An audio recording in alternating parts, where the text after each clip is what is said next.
you. So I'm glad for the opportunity to speak in this seminar. And maybe before I start, just a note. So I was asked to speak about a subject which I mostly work on, which is random analytic functions.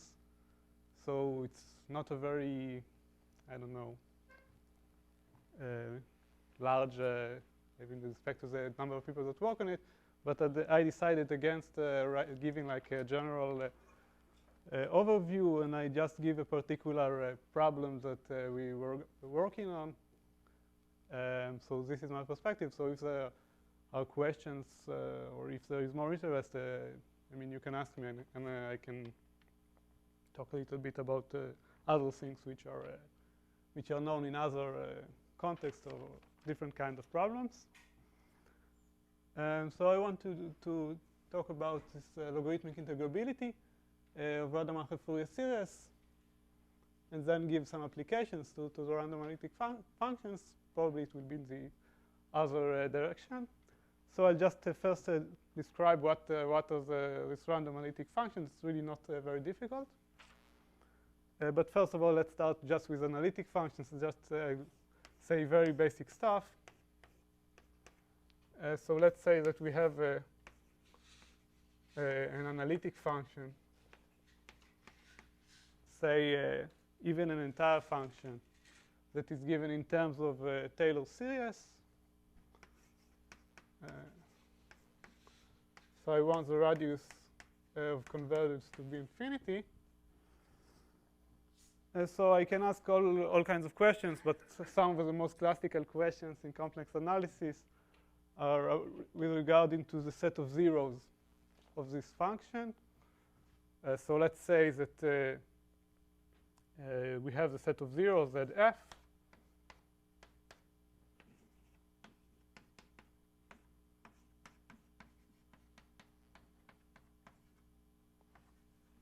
And always, I mean, it's not clear from this definition, but as usual in complex analysis, you always think about the number of solutions, and you count the multiplicity of the solutions.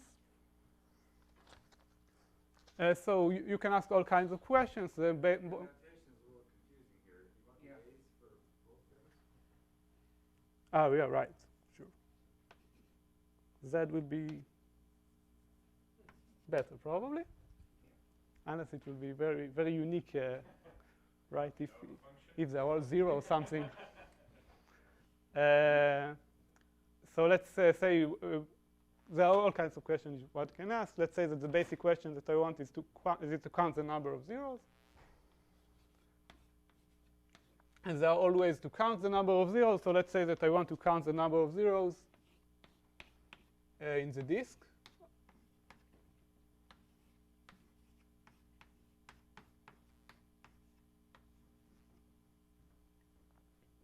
So I just want to count the number of zeros of the function f in the disk around 0 with radius r.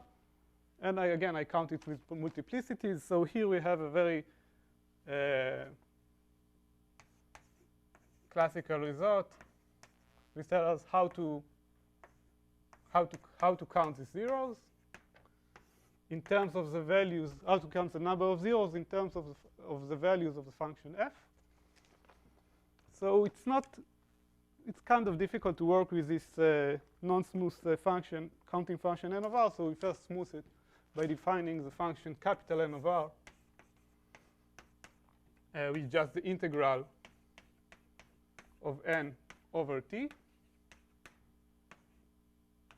I ignore here problems, minor problems where you have zeros at the origin and so on. It's not very interesting. And another point of view,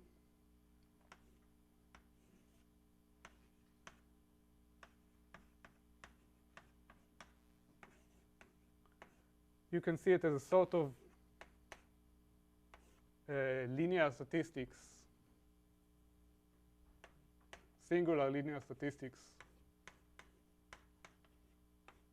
of the zeros. So here it's log plus, so I only count the zeros inside the disk of radius r, and I give them some weight that depends on the modulus. And the theorem is said that there is a connection between nr and the logarithm of f.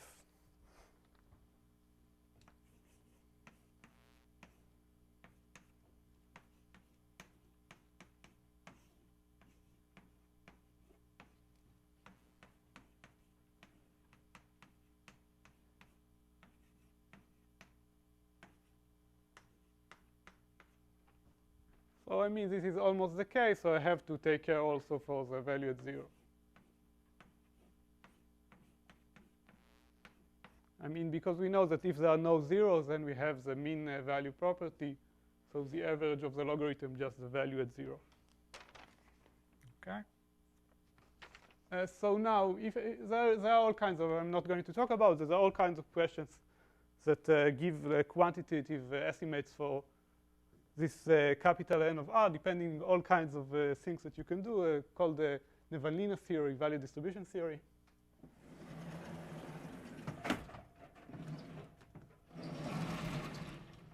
But I'm interested in some, let's say, quantitative versions of this theory, I can say. So the most natural thing to do, if I want to do probabilistic thing, is construct a random series and then say something about the number of zeros, which will now be a random variable. So let me use notation and keep this f. The way I add the randomness is by multiplying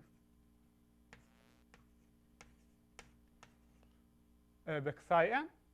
So I assume that the sequence A is a sequence of non-random coefficients, and that the xi's are independent and identically distributed random variables. And I want to assume, let's say, that the expectation is 0 and the variance is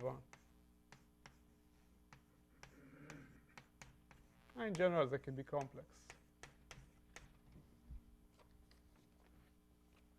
Okay.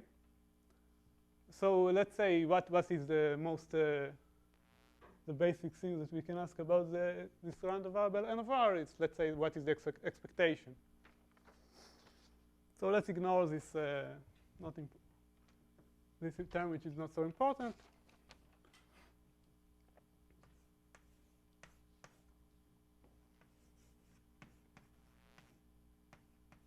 So let's say that I can use Fubini.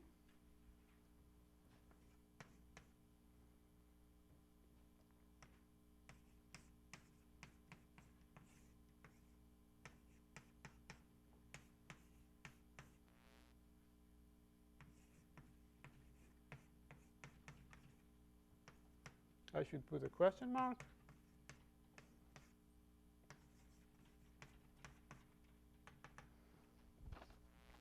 That's some constant. It's not interesting for me. So here, basically, if I'm allowed to change the integral and the expectation, the problem is reduced to calculating the pointwise expectation of the logarithm of f. So let's start with the easiest case. If the signs are complex Gaussians. So of course, then it's quite easy to convince yourself that pointwise this f is also a complex Gaussian random variable. It's very easy to compute the variance.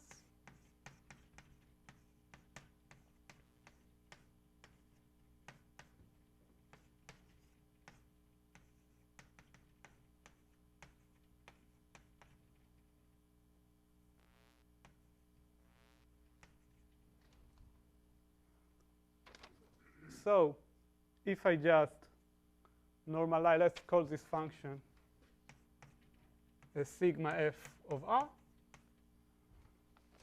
So if I divide sigma f of r squared,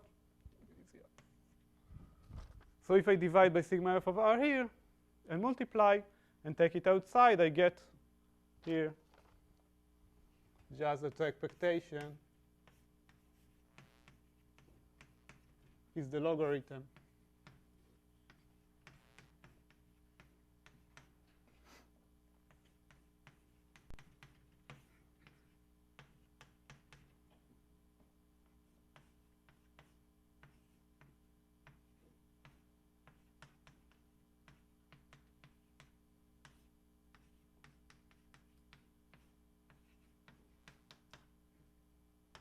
some constant which is not interesting. So what do I have here? This is some function which is non-random. And here I have the expectation of a complex Gaussian of variance 1. So this is just a constant. So I get an expression for the expectation. So this is not very difficult. Once I have this, I can also, using the fact that capital N of R is convex, if I look, so this function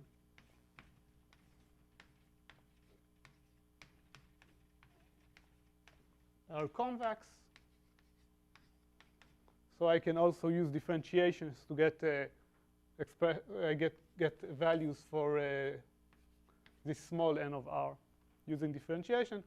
I will have to solve some exceptional set in general, but it won't be difficult. So here I can just differentiate because I have equality.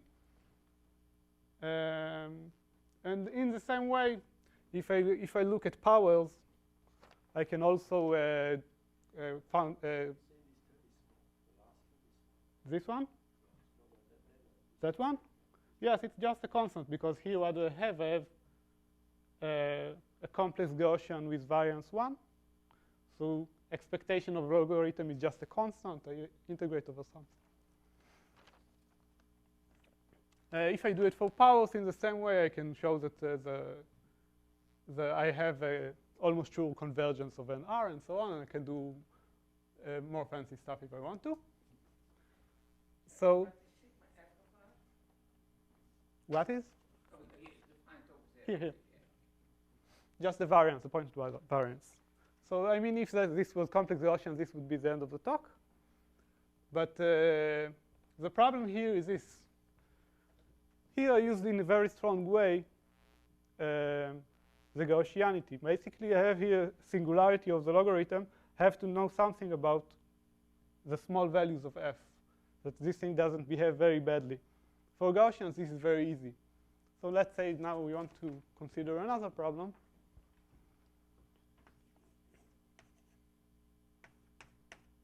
We have plus minus ones.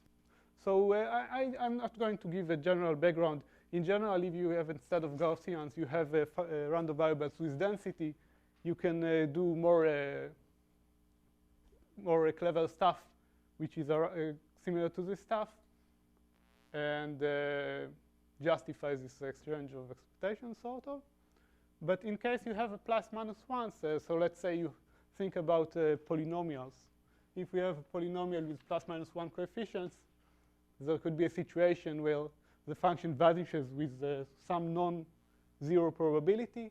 Then once I take the logarithm, everything explodes, and I cannot take expectation. Okay? So this problem can occur pointwise. So in a sense, I cannot justify the exchange of the integral and the expectation immediately, and I want to argue that I can still do this kind of stuff. But the thing is that I see that this kind of argument, it's not necessary to exchange the integral and the expectation. So this is the basic idea. So if the expectation was here and the integral was here, I would expect this expression to be small, because the logarithm can behave very badly only for very small values, a very small set of theta's. So I expect this expression to be small. So this will be the idea. I'll just notice that, so it's elementary, that if I look at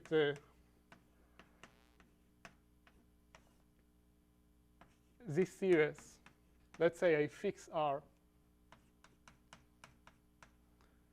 and I look at this series as a function of theta, so this is just Fourier series.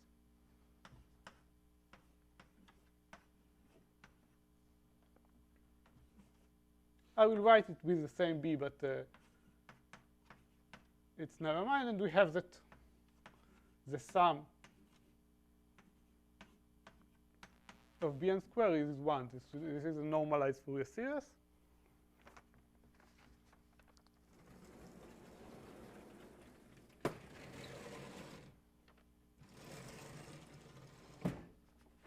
So I want to formulate, so the main theorem which I want to formulate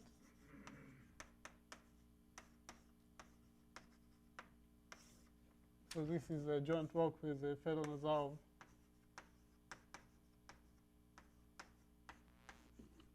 and Misha Sodin.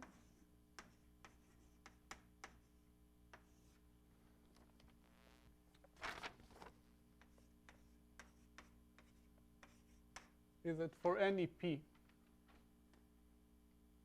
let's call this, let's call this g of theta.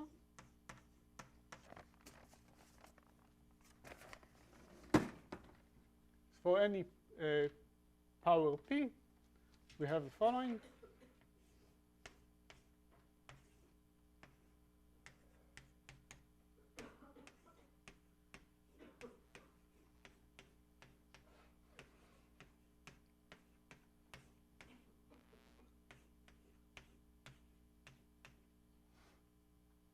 Here C is some numerical constant which doesn't depend on anything, doesn't depend on the B. This is important for us.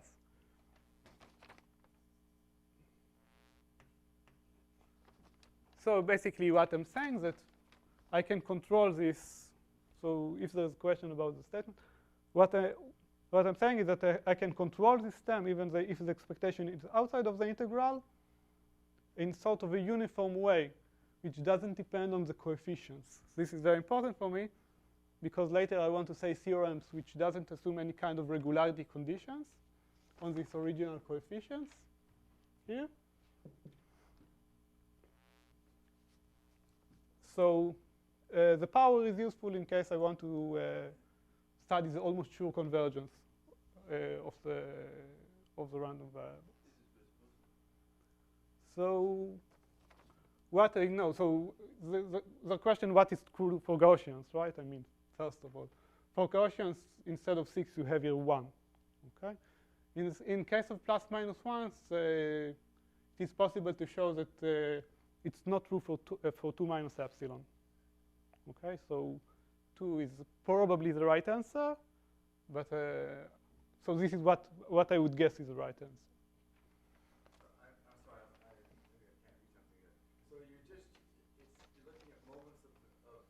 Of the logarithm. But g is now given by, I can't quite read it, but it's the expression above is plus and minus 1, right?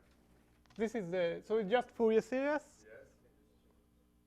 with coefficients that shows the sum of squares is 1. Okay? Plus and minus 1s. So these are plus minus 1s. Okay. Bn's are just any They're fixed. Any fixed sequence that is normalized. This? Oh, so this is just 6. It's some number. And what is this? What is the normalization? So the normalization is just basically that this is a normalization. What's 1, is it? So this is a normalization, basically. I can put our expectation or I can leave it if I want. Okay, and in fact, we can prove this in a slightly more general statement, which is useful for one of the applications. So there's a theorem in random Fourier series, which is not in Kahan's statement before. So I want to say something around this because it solves one open problem that appears in Kahn's book. Okay. So let's say just without giving too much explanations. So let's say that omega is a probability space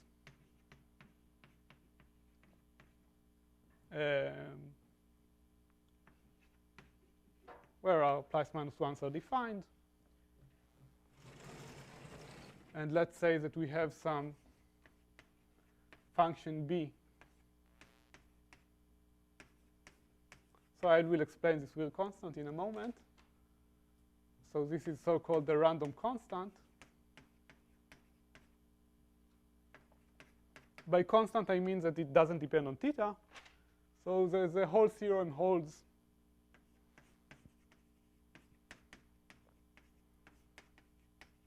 for any Fourier series of this form, and if I add this random constant also. So where is G defined? What? Where is G? G? G here. Maybe it was. That was my problem.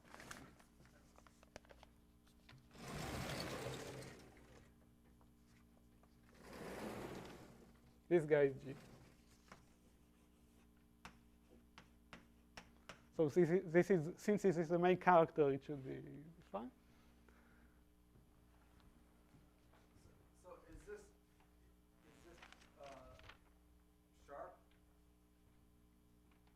So again, it depends. So, like I said, you mean the 6? Yeah, 6p. So, like I said, I mean, if you look at Gaussians, the 6 is 1. Yes.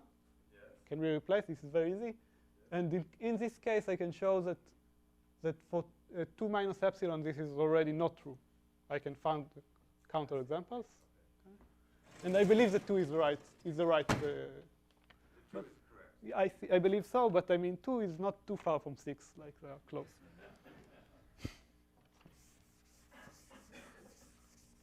If I had a million there, then I might be worried. But in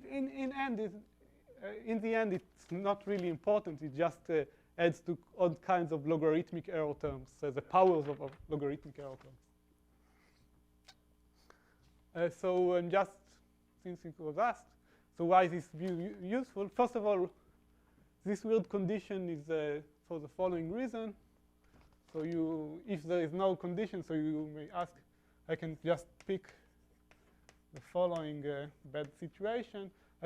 So this is a random constant, so I just pick psi 0 to be the constant, and the function will be just the constant function. And then I cannot say any, or minus, and then I cannot say anything about the sum. Okay, just to avoid these kinds of bad situations, I have some additional technical conditions on the constant. So I won't say too much, but this kind of result leads to solution. So let's say just application without mentioning too much.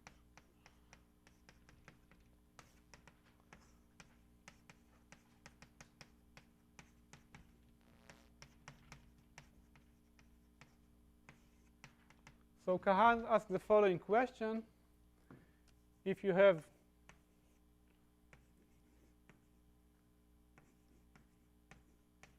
an analytic function, but now it's in the unit disk,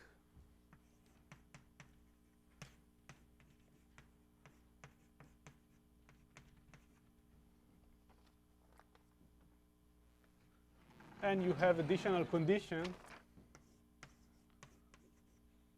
that the sum of squares diverge. So we ask to show that almost surely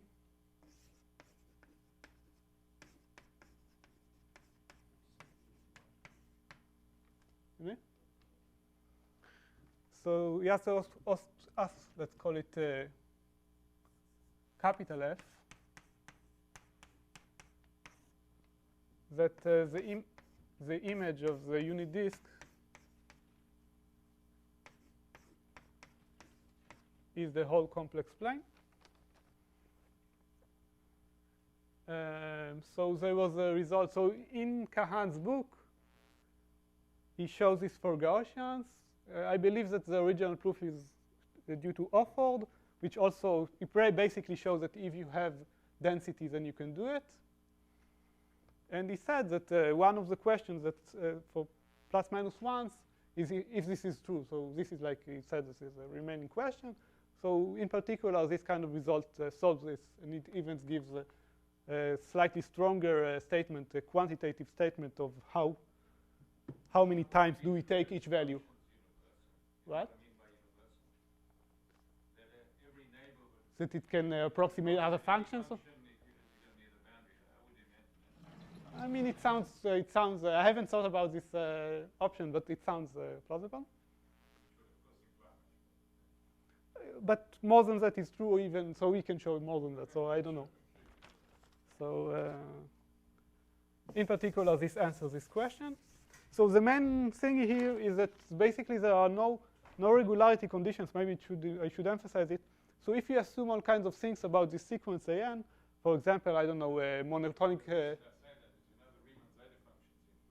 Yes, yes. And so the minute something is concrete as that can be shown to have that property, and then usually the random. it should. I agree.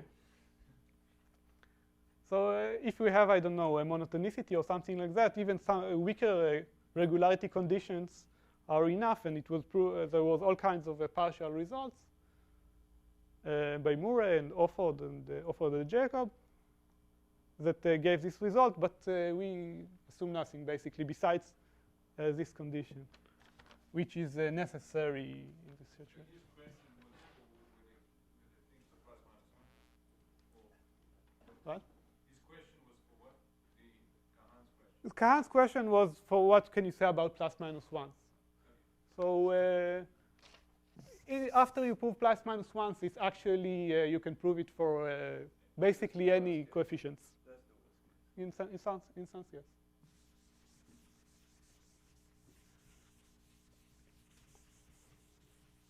So I mean, I recently heard from Van Woes that he told us that he can even generalize it, so use it. We show it for any symmetric, basically, random variable. He said that even symmetricity is not needed, so you can show it for any random variable. So if you have something like that, let's say. Yes, in a way. And then you have to symmetrize because Bernoulli can only give you symmetry. But if you have something like that,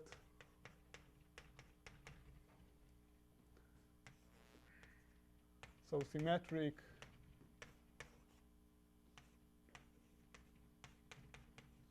almost surely, and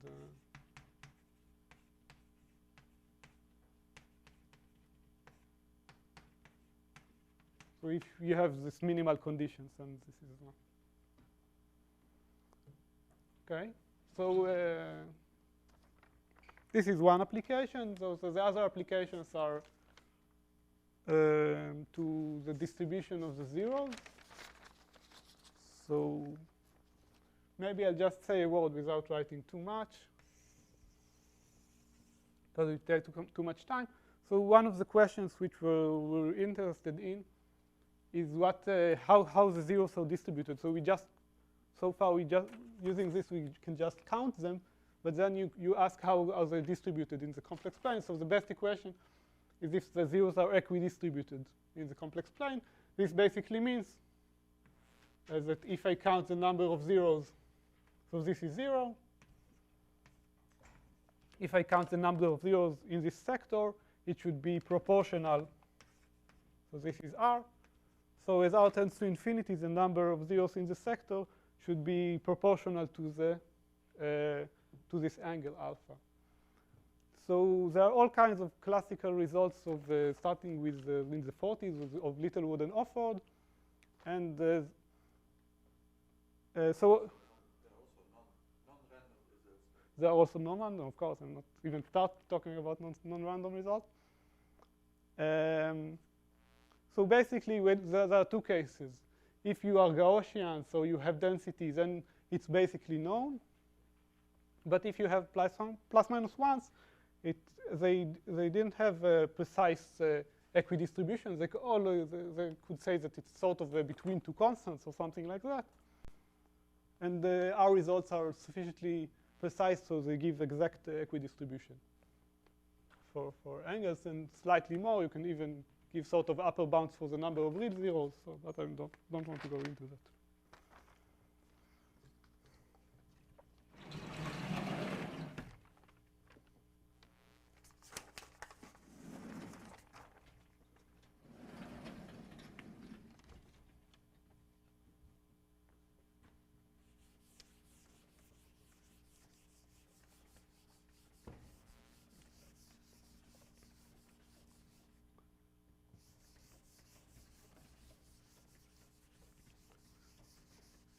So now, I mean, in the end, the best equation is,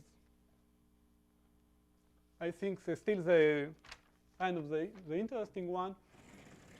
So I first want to formulate this kind of result in terms of how what can we say about the set where the values of g is small, because basically this is it. I mean, the large value of g, it's very easy to see that they don't contribute anything to this inequality, only the values which are close to 0.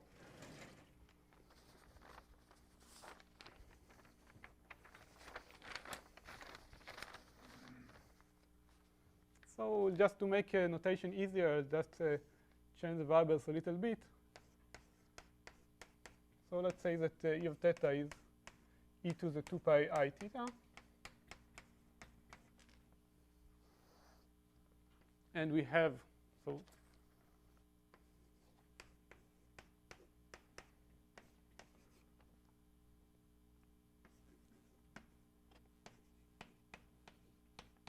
our random series. So here I will generalize a little bit. So notice that, so in our case only the positive values were necessary, but this works also for general Fourier series.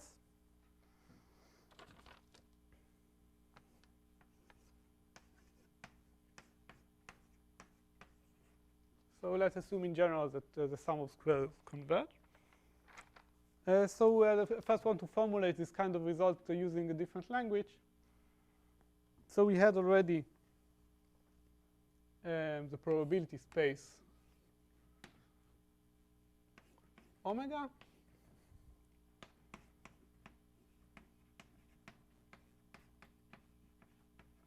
Let's say with respect to omega as a random variable, and I have the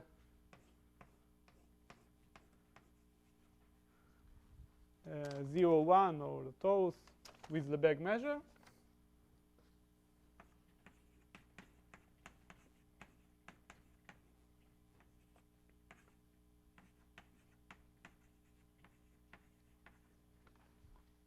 So now I just want to formulate the result with respect to the, it's natural to talk about the product space of omega times pi. So I'll call it Q. And the measure is the natural product measure.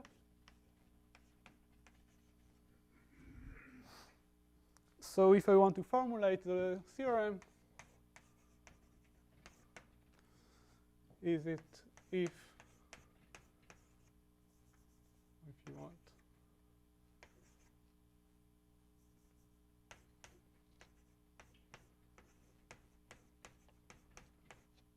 if the sequence is normalized,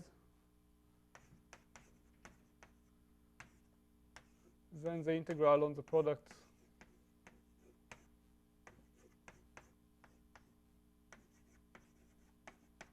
space is controlled. So I haven't said anything, basically just said the notation. It will be more convenient.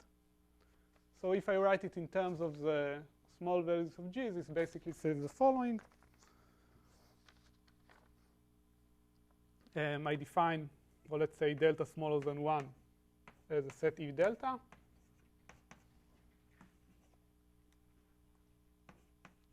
Of all the values in the product space such that g is smaller than delta. Then the claim is Why should a C then? Surely C is some number you know. what? The upper bound. Why you C? Yeah. What do you mean? It's C times P, is that right? C times P, but C is something like, I don't know, 10. 10, 100, you Yes. know what it is? I mean, I didn't work it out because it's really, this 6 can be important for some of the results, but this C is really not important. No, it's a lot of math to track all the constants.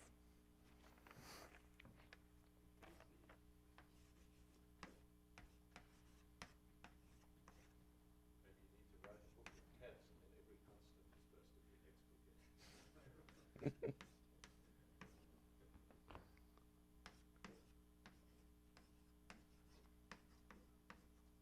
So I mean, I hope it's not something like 10 to the 10 to the 10 to the 10 to the 10, but I'm pretty sure it is not.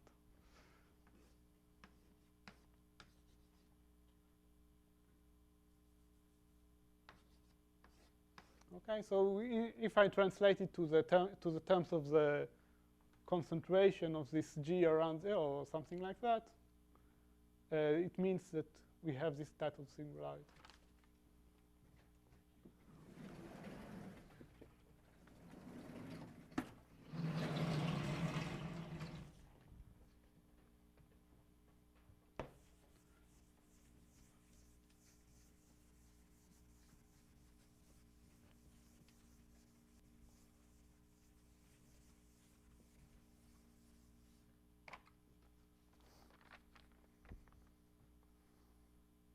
Okay.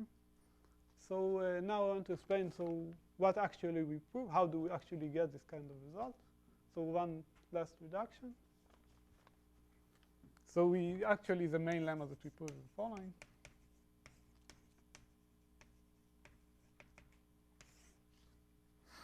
Because if I would just write it, I do it backwards, because if I would just write what I'm going to write now, it's kind of unmotivated.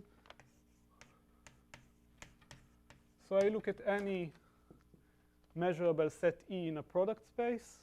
I have to assume that it's a positive measure, otherwise it won't be interesting. And I take any G which is a Rademacher Fourier series.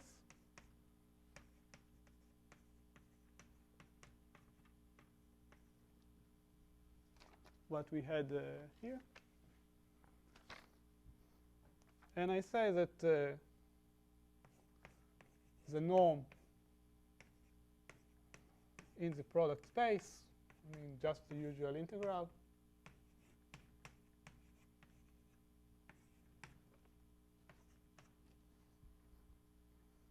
is bounded by some constant which depends only on the measure of the set.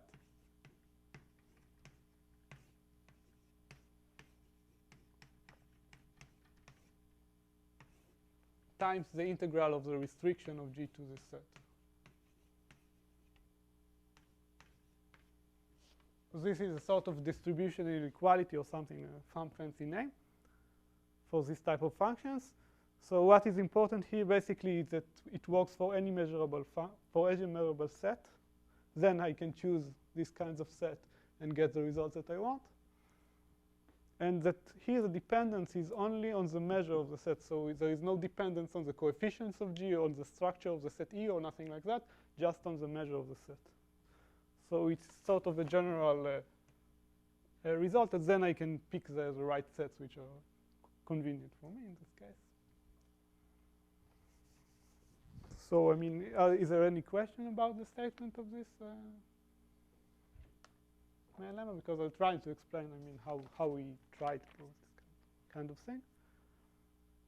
And so, it basically captures the randomness in saying that we cannot, on some small set E, G cannot be very small in a sense, because we have some lower bound which only depends on the measure of the set.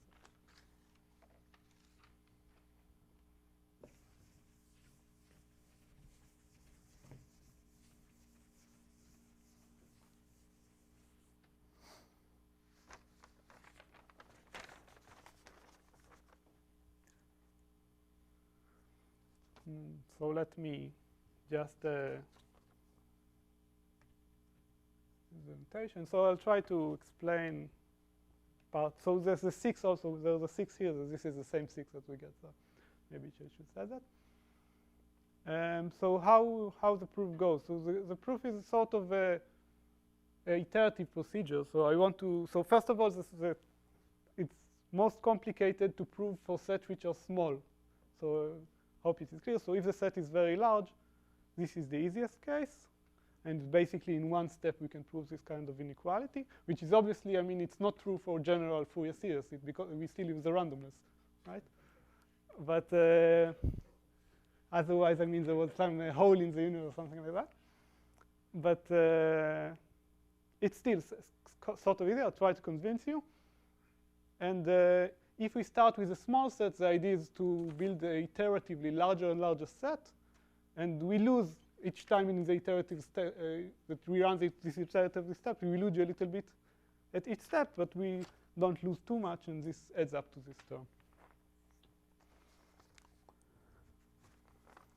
So I'll try to start with small sets.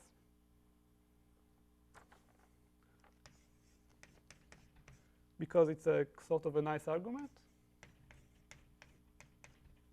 I have enough time, I hope.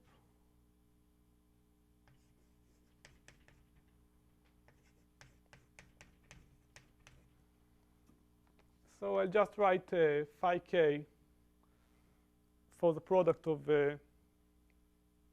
psi k's and ek theta. And our G is part of this space.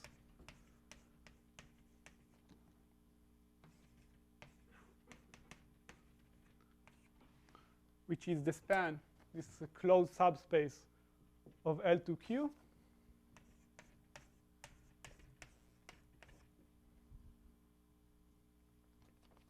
So all of the things are based on the fact that this is a very, very small subspace of L to Q.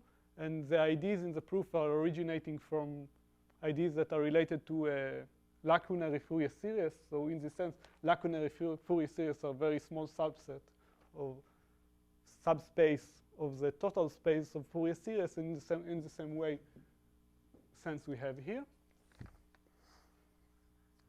So let's say say the base overview of the proof.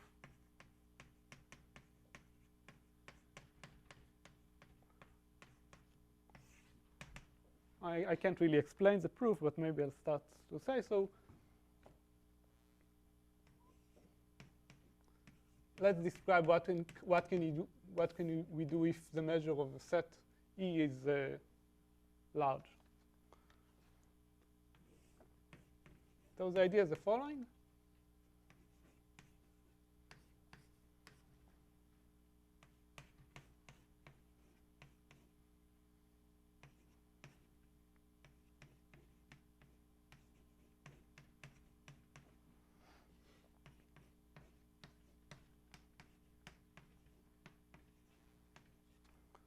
So I want to show that there exists some operator that depends on our set E, that acts on our subspace, L2 over F.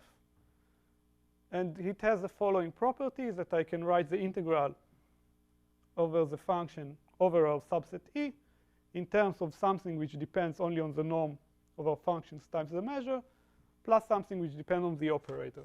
So is it, I mean, I hope that it is clear that if the norm of this operator is small, then I get this kind of result.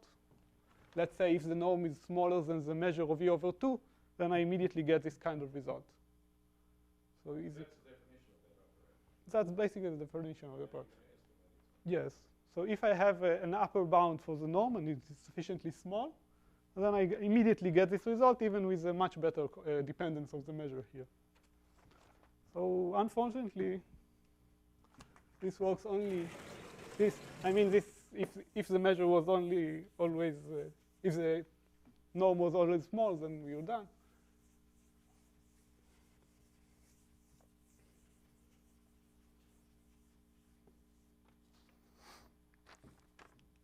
So let's say that the measure of E is large.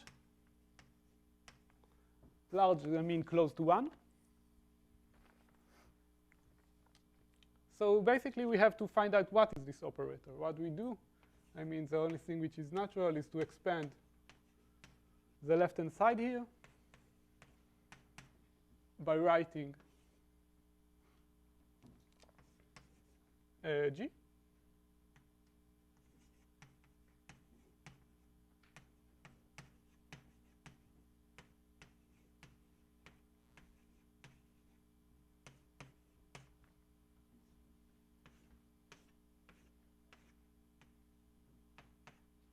Okay, so the most natural thing will be to write it as the sum over the diagonal and the off-diagonal sum.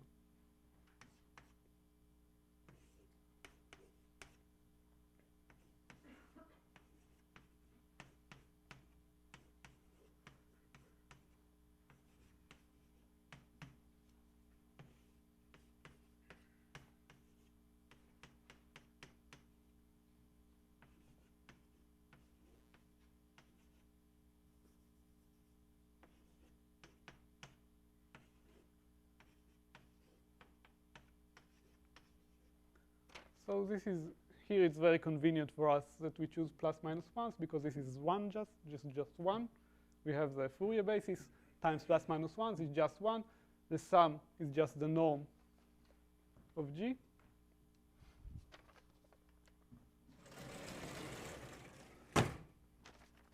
Well, here we have basically, this is the operator. We just have to rewrite it in a different way.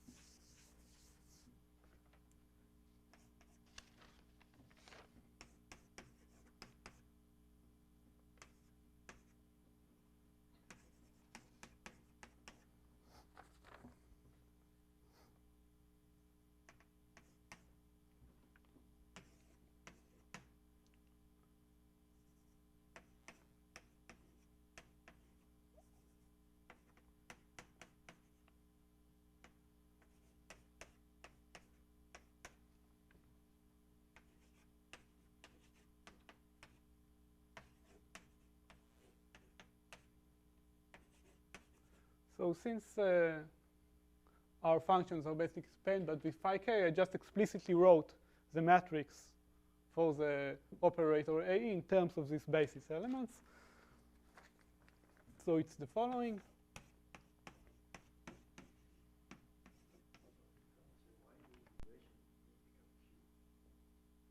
Because I write here the indicator of the set E.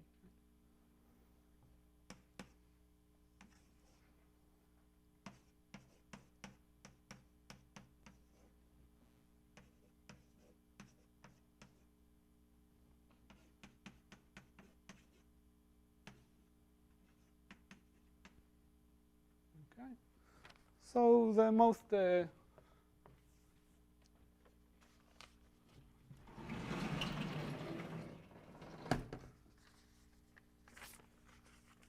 I'm not sure how to estimate directly the norm of this operator, but the Hilbert-Schmidt norm is good enough. And since it's given in this matrix form, it's not very difficult. The main observation will be that if I look at the constant function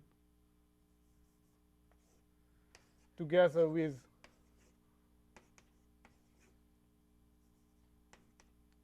the products of the phi's, this is still an orthonormal system.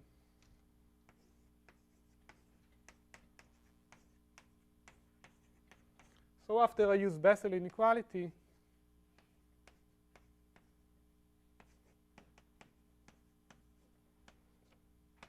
I get that the Hilbert-Schmidt norm of this operator is smaller than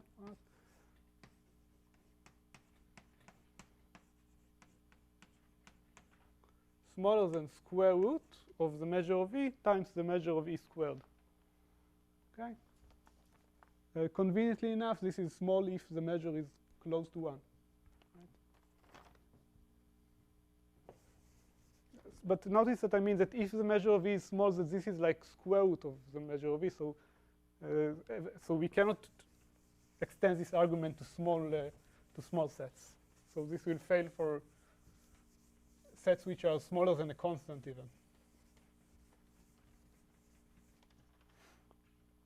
So I mean we haven't got that far by this argument.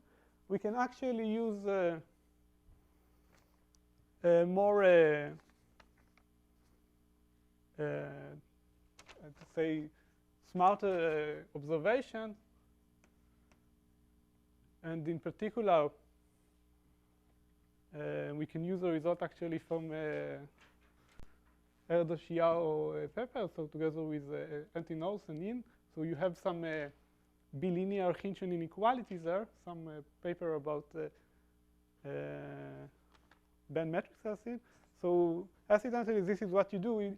Instead of using the most basic approach, you can write the Hilbert-Schmidt norm in terms of the dual, and then use something which is more this bilinear Hintschen to show that the norm is actually smaller than something like that.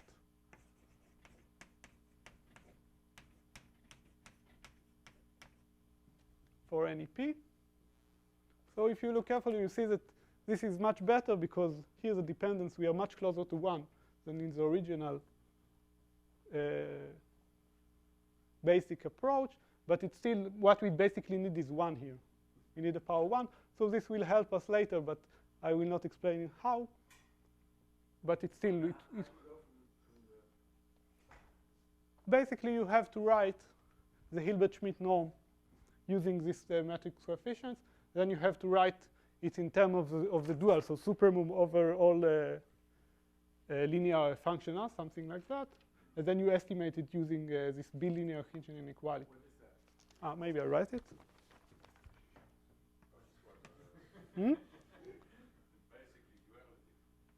No, this is Cauchy-Schwarz, but I mean, after that you need to use this bilinear Hinton, which is not bilinear Hinton is something like that.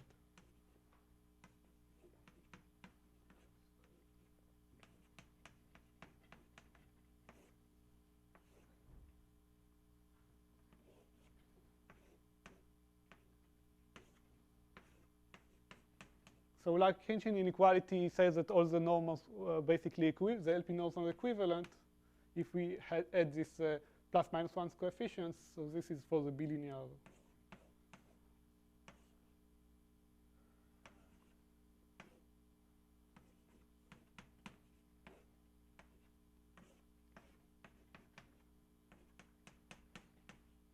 So here we need the p. The p, so I think the result was, it was for other values, let's say, for other powers.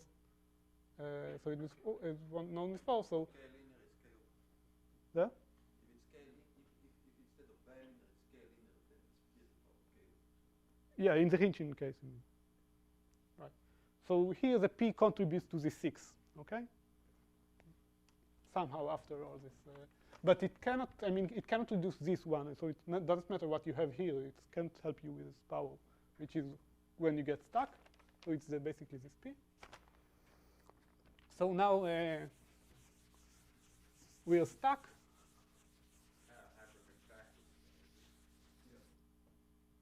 So I mean, this will take us some distance, but it will not solve this problem. So what is the problem that we are left is what to do with very, very small sets. So the basic idea is the following. We have to use, so this I will not have time to even try to explain.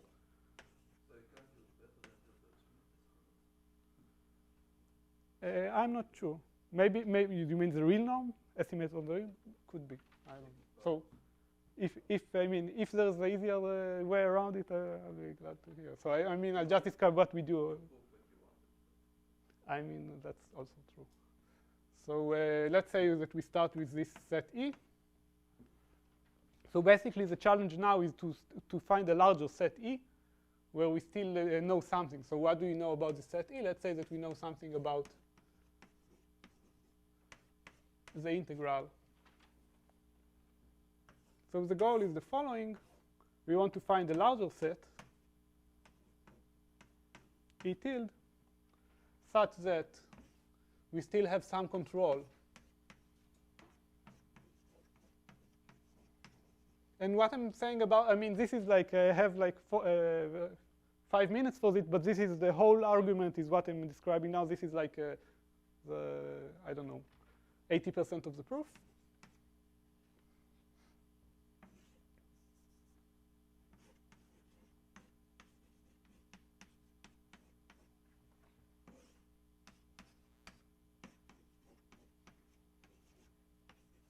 So the main thing is the following. We want to still have some control over the norm of the restriction of G to the new set, but we also have to get something because otherwise we will get nowhere. B a function or a constant? B is some function only of the measure of the set. And we want something like that.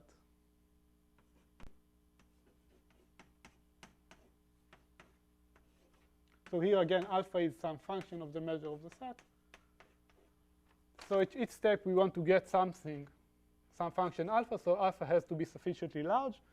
and this B, capital B, has to be sufficiently small. If this is the case, we can run it iteratively, and then we get the result. So I mean, so I haven't said anything, so how do we do it? Is this an idea which is also present in the work of Nazarov? Yes, yes.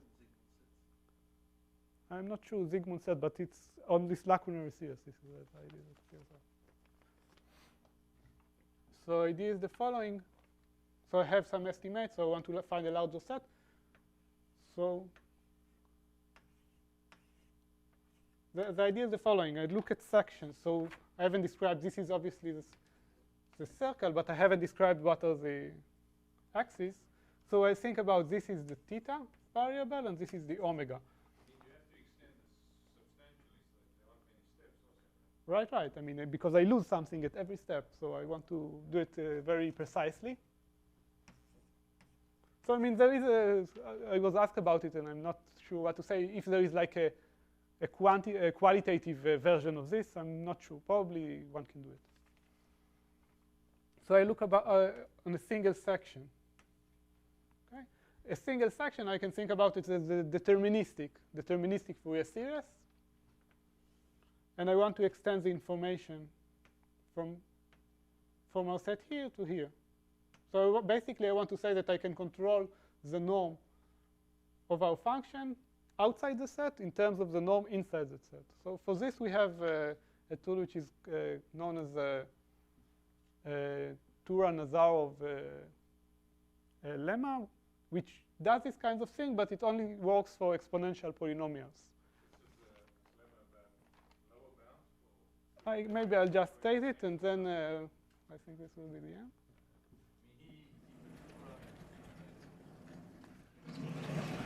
So I'll just write the statement. It is part of it. I think you mean some of AJ. I'll just write it, and then, okay. That's me.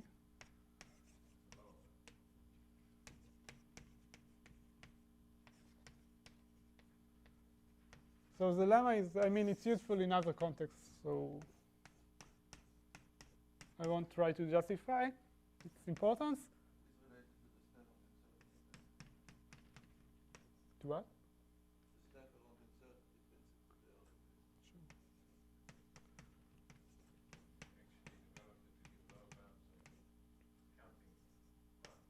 So I'll just state a very special case. So we have an exponential polynomials over the real line. AKs can be any complex numbers, and I assume that the frequencies are ordered and real. So are n+1 frequencies. So what this says, basically, we want to get information about a larger set from a smaller set. So we have some interval j, and we have some, let's call it f. Well, f is that. Let's say it's still EBE. Some measurable subset of j of positive measure.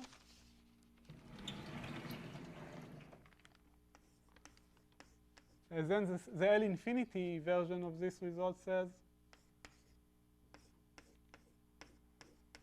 was one of his main proofs that one of the things getting a quantitative version of the underlying right. This is another chart.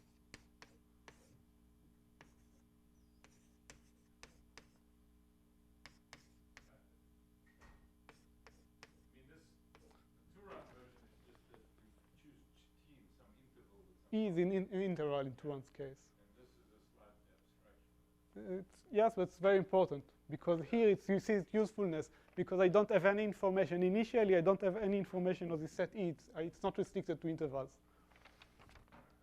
And so if this is exactly the kind of results that I want. E is some subset that I have.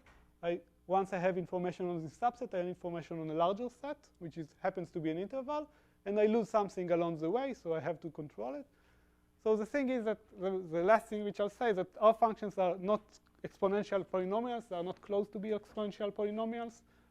So the idea is somehow to locally show that they can be approximated by random exponential polynomials, then use these random exponential polynomials to and using some version of this result to use this extension mechanism to get to a larger set, and then show that everything can be done.